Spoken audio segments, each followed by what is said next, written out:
Welcome to the deep dive.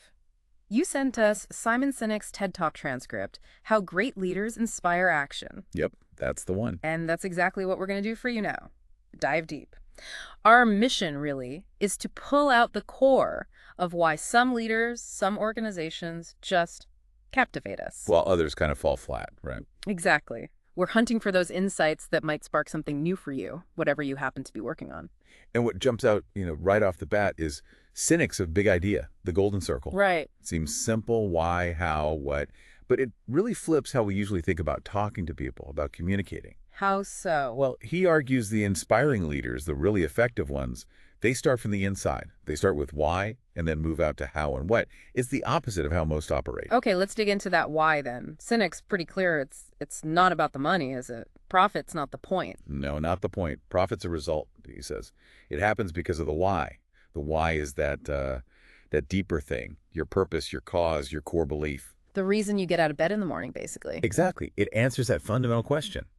Why does your organization even exist? And, maybe more importantly, why should anyone else care? That's a big question. It is, because think about it. Every company knows what they do. That's easy. We sell widgets, we offer services, whatever. Sure. And quite a few know how they do it. Their unique selling proposition, their secret sauce, their specific process. Your value prop, yeah. But the ones that truly inspire, they are absolutely crystal clear on why they do what they do. And they lead with that. That's the engine.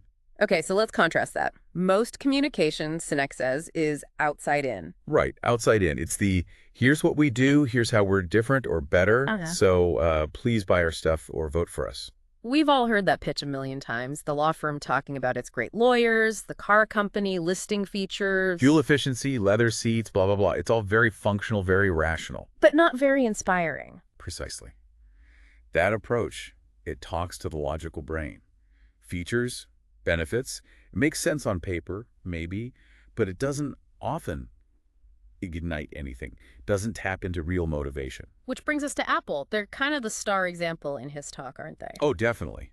He holds them up as masters of communicating inside out. They don't start with, we make great computers. That comes last. So where do they start? With their why. Yeah. It's their fundamental belief. Everything we do, we believe in challenging the status quo. We believe in thinking differently. That's the core message. Okay, so that's the why, then the how. Then the how.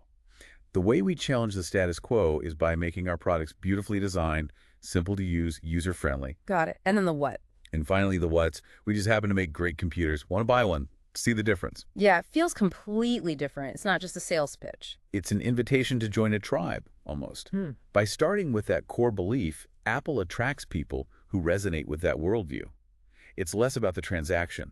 And more about the alignment, that feeling of they get me. Exactly. And that builds incredible loyalty. It explains why people are happy buying phones, watches, whatever, from Apple, even though they started as just a computer company. It really lands his core point.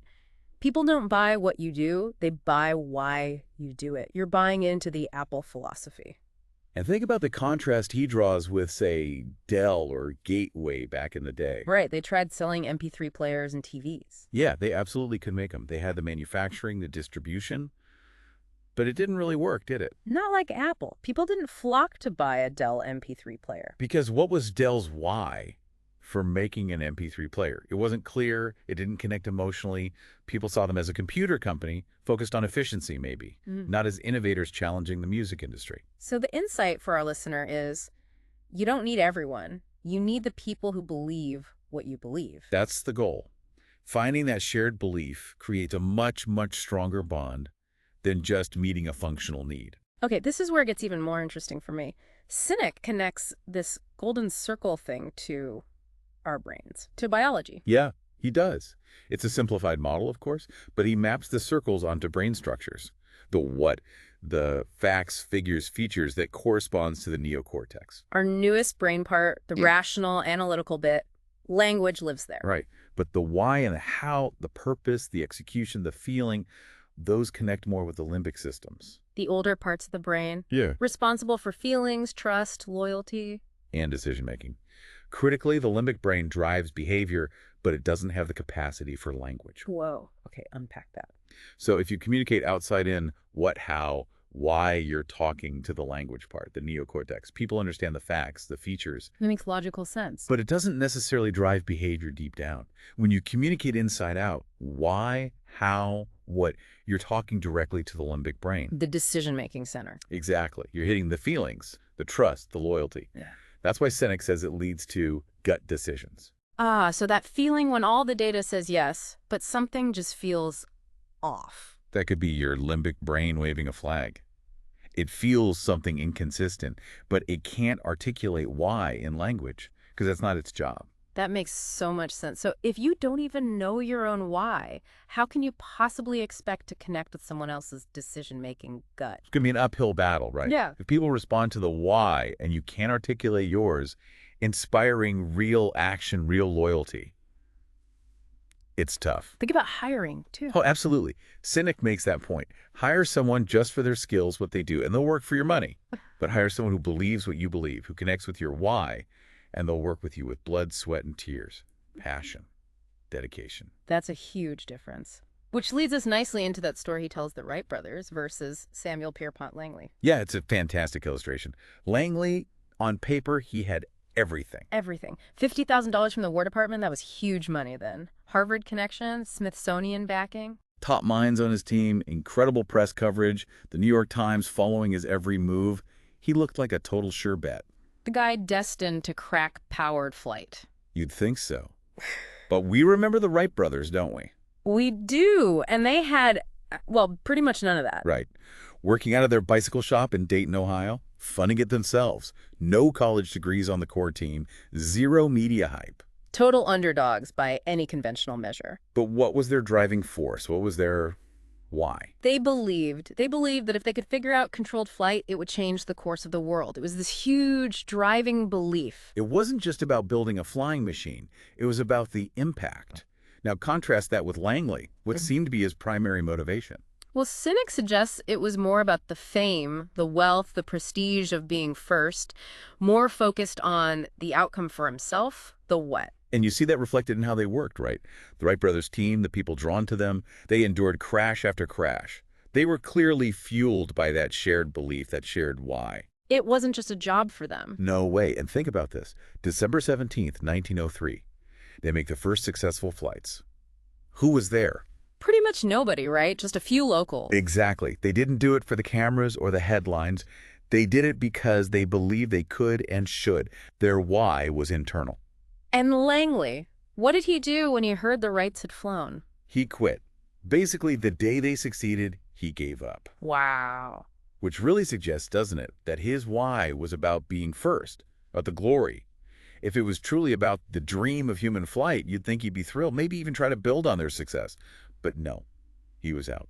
That's powerful. It really hammers home that point. People connect with the belief, the why, and when you shout your why from the rooftops... I would attract the people who believe the same thing, which ties perfectly into another concept Sinek brings up, the law of diffusion of innovation.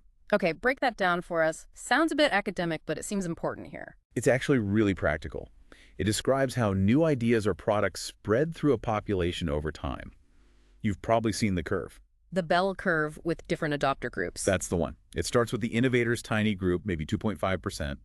Then come the early adopters, the next 13.5% or so. Those are the folks lining up for the new iPhone on day one. Pretty much. Then you get the bulk of the market, the early majority and late majority, each around 34%. And finally, the laggards, the last 16% who are skeptical till the very end. And Sinek says there's a critical point in there, a tipping point. Yeah, the gap between the early adopters and the early majority. To get mass market success, you need to cross that chasm. That usually happens somewhere around 15 to 18% market penetration. So what drives those first two groups, the innovators and early adopters? Why do they jump in so early? They're often acting on intuition, on belief. They resonate with the potential, the vision, the why behind the new thing. They're comfortable trusting their gut. Like buying those super expensive first-generation flat-screen TVs. Exactly. It wasn't just about the specs back then. It was about being part of the future, aligning with a company they felt was pushing boundaries. They bought the why before the product was even perfect. They bought the belief, which is different from the majority groups. Right. The early and late majority are more pragmatic. They need proofs. They want to see that it works, that other people are using it successfully. They need that social proof before they commit. Okay, so if you only talk about the what, the features? You might struggle to capture those crucial first groups, the innovators and early adopters. They're not primarily moved by a feature list. They need the why. And Sinek uses TiVo as an example of not doing this well. Yeah, it's kind of a tragic case study in his view. TiVo had, arguably, a revolutionary product.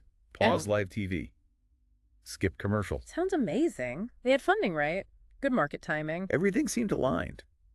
But commercially, it never quite hit that mass market success everyone expected. Why not? Sinek's argument is they marketed based entirely on the what.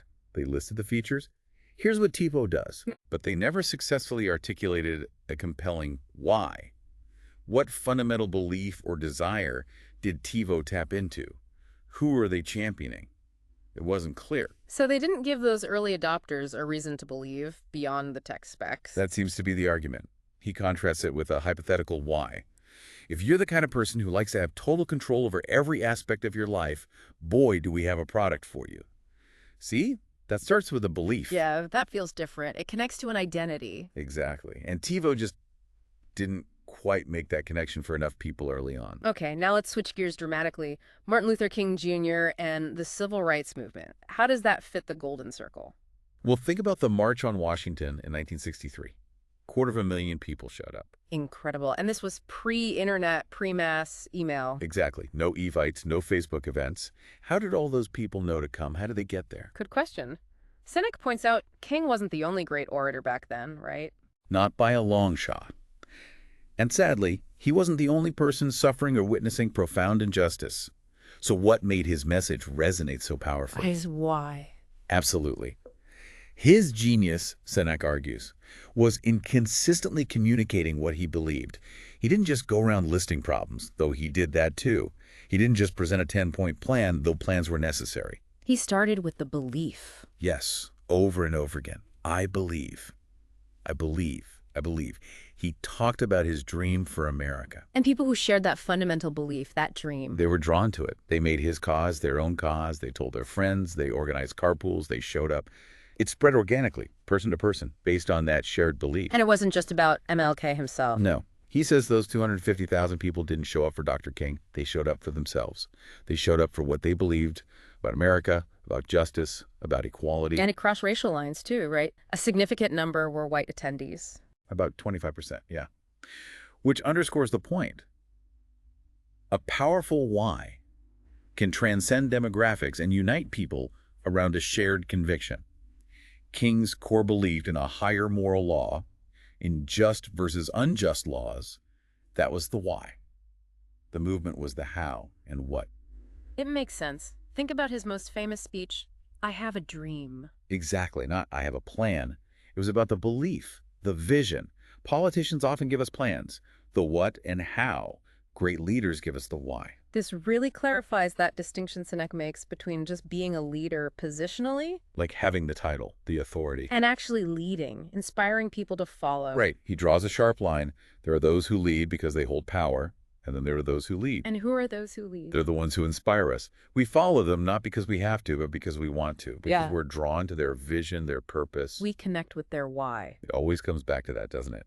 Those who start with why, Sinek concludes, they have this incredible ability to inspire action in those around them. Okay, so wrapping this up for our listener, the big takeaway from this deep dive into Sinek seems pretty clear. Yeah, I mean, at its core, it's about understanding and being able to articulate your own why, your purpose, your fundamental belief. Whether you're running a company, leading a small team, starting a project, or even just figuring out your own path. Knowing that why is foundational. It's the key to truly connecting with people who share that belief and inspiring them and yourself to act. We saw it with Apple connecting beyond just products, the Wright brothers fueling their improbable success, TiVo maybe missing that connection. And Martin Luther King Jr. mobilizing hundreds of thousands through the sheer power of belief. The why was the driving force or the missing piece. So here's a final thought for you, the listener, to chew on. What is the why behind what you do? What's the core belief driving your work, the organizations you choose to support, maybe even the leaders you admire? Yeah, take a moment to think about that. Understanding that why Synex suggests. It doesn't just help you inspire others. It gives you a clearer lens for your own choices, helping you pursue things with maybe greater impact and more personal fulfillment. Definitely something worth thinking about. Thanks for diving deep with us today.